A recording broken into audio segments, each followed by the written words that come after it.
Dan seterusnya, apa yang kita bicarakan sebentar tadi iaitu Didik TV yang kembali menemui anda bermula 7 pagi sehingga 12:30 malam membawakan pengisian yang menjurus kepada kurikulum di sekolah. Sebab sekarang kalau kita lihat sebenarnya masyarakat melihat bahawa pembelajaran di rumah adalah pembelajaran yang memerlukan banyak sumber.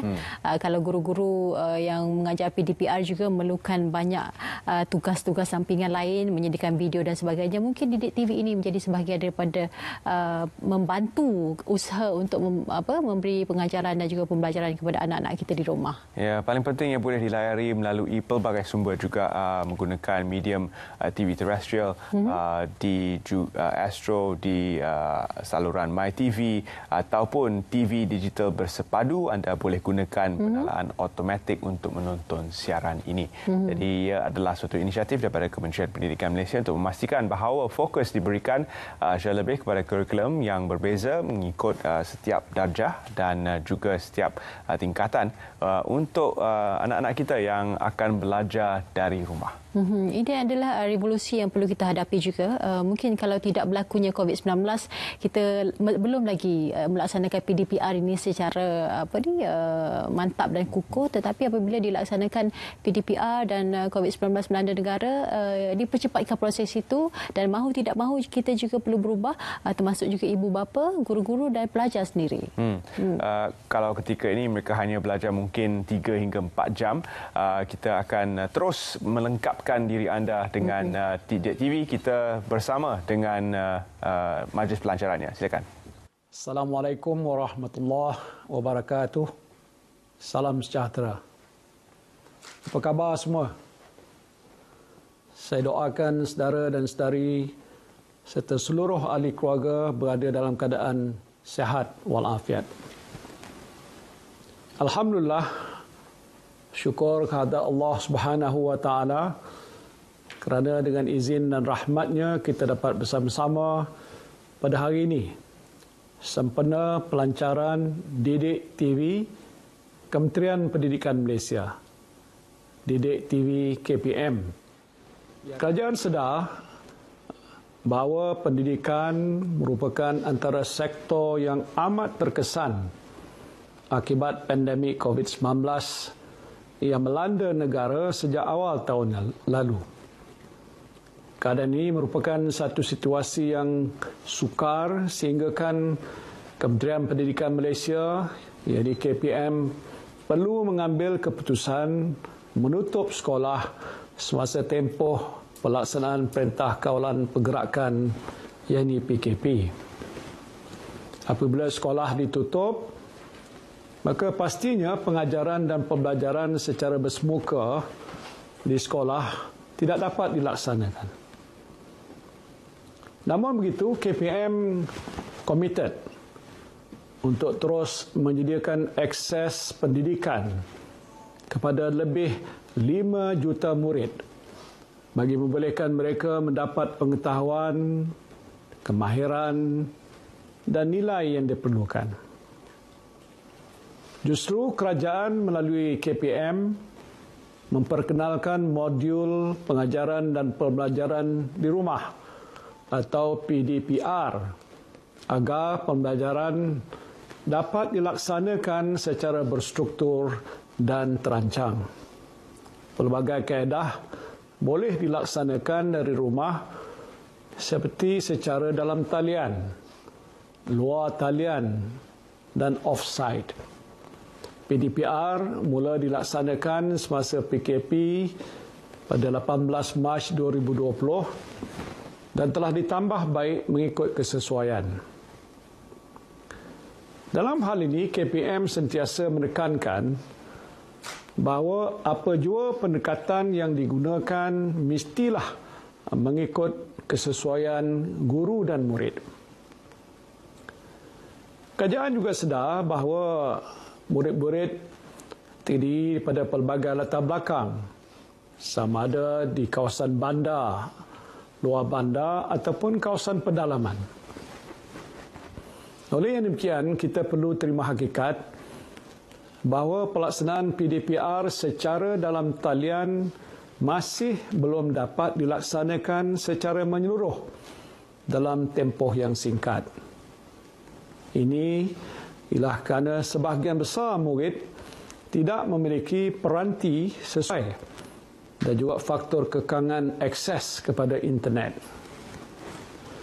Saudara dan saudari yang saya kasihi sekalian, kerajaan kita sentiasa peka dan prihatin dengan cabaran yang dihadapi oleh murid, oleh guru dan ibu bapa dalam situasi sukar ini.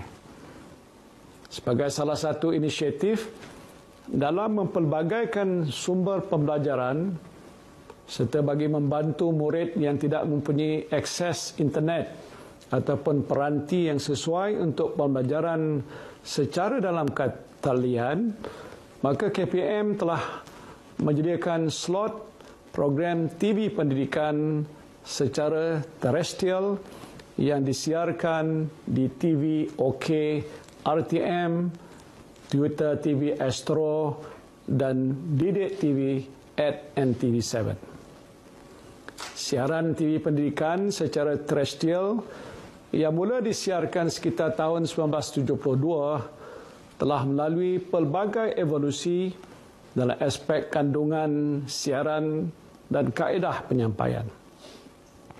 Pada 1 Mac 2008, TV pendidikan secara terestrial telah ditukar kepada format dalam talian melalui portal EduWeb TV dan seterusnya ditamatkan pada 1 Januari 2009. Namun demikian, KPM telah mengambil inisiatif untuk menghidupkan kembali slot program TV pendidikan secara terestrial pada awal tahun lalu, iaitu semasa PKP mula dilaksanakan pada 18 Mac 2020. Ini sebagai usaha untuk membolehkan murid mendapat akses kepada bahan pembelajaran melalui televisyen. Baru-baru ini saya kesempatan untuk menonton slot Road to Success SPM 2020 bagi subjek matematik kertas 1 oleh Cikgu Azman Saad. Antara yang menarik perhatian saya adalah cara penyampaian guru yang begitu kreatif serta mudah diterima dan difahami oleh murid. Saya juga difahamkan bahawa guru yang dijemput untuk mengajar adalah daripada kalangan guru yang berpengalaman dalam bidang masing-masing supaya kualiti pengajaran yang disampaikan untuk murid adalah pada tahap yang terbaik. Program sebegini adalah sangat baik bagi membantu calon peperiksaan CJ Pelajaran Malaysia SPM yang akan mula menduduki peperiksaan pada minggu hadapan. Saya percaya dan juga yakin ramai dalam kalangan warga pendidik kita mempunyai kemahiran dan juga kepakaran untuk menyampaikan kandungan pembelajaran secara kreatif. Tahniah saya ucapkan pada guru-guru yang begitu komited untuk mendidik anak murid dalam apa jua keadaan. Saudara-saudari yang saya kasihi sekalian, kerajaan sedarkan keresahan rakyat dalam situasi sukar dan mencabar ini, termasuklah hal berkaitan pendidikan anak-anak. Justru kerajaan telah pun bersetuju untuk mewujudkan satu saluran khusus untuk siaran TV pendidikan. Hal ini turukir satu sejarah di mana kerajaan buat pertama kalinya memperkenalkan Didik TV KPM sebagai saluran khusus TV pendidikan dengan pengisian dari jam 7 pagi hingga 12.30 malam setiap hari. Ini merupakan satu usaha berterusan KPM dalam meningkatkan akses kepada pendidikan berkualiti bagi semua murid di seluruh negara. Didik TV KPM akan menyiarkan program-program yang berteraskan kurikulum dan co-kurikulum KPM. Dan saluran ini juga akan menyiarkan berita mengenai dunia pendidikan daripada peringkat prasekolah hinggalah ke tingkatan 6, program bercorak didik hibur, iaitu edutainment serta kandungan yang dihasilkan oleh murid. Selain itu, kandungan pembelajaran sepanjang hayat yang memberikan fokus kepada nilai-nilai murni dan pembangunan karakter murid akan turut disiarkan. Saya yakin bahawa Didik TV KPM ini akan dapat membantu pelaksanaan PDPR, khususnya bagi murid yang tidak mempunyai akses kepada pendidikan secara dalam talian. Ibu bapa juga boleh meluangkan masa untuk menonton Didik TV KPM bersama anak-anak. Saudara dan saudari yang saya kasihi sekalian, segala usaha ini memerlukan sokongan padu dan kerjasama erat daripada semua pemegang taruh, khususnya murid, guru dan juga ibu bapa. Marilah kita semua bersatu hati melaksanakan tanggungjawab dalam menjayakan agenda besar pendidikan negara ke arah yang lebih cemerlang demi masa depan generasi pewaris negara. Akhir kata, besarlah harapan saya agar saluran Didik TV KPM yang mula bersiaran pada hari ini akan menjadi platform untuk memperkasakan lagi budaya ilmu, menerapkan nilai murni dan mewujudkan masyarakat berinformasi. Dengan lafaz Bismillahirrahmanirrahim, saya dengan sukacitanya melancarkan saluran khusus TV pendidikan Didik TV KPM. Wabillahi taufiq wal hidayah. Wassalamualaikum warahmatullahi wabarakatuh. Itulah tadi ucapan pelancaran oleh Amat Berhormat Perdana Menteri. Didik TV kini menjadi pelengkap kepada pembelajaran anak-anak kita di rumah dan juga membantu guru-guru menjalankan tugas PDPR. Yang penting untuk ibu bapa sama-sama memantau anak-anak, walaupun dikatakan bahawa apabila berada di rumah, ibu bapa juga perlu tahu apa yang anak-anak anda belajar, sama ada PDPR ataupun dengan tambahannya sekarang Didik TV. Jadi memudahkan semua pihak.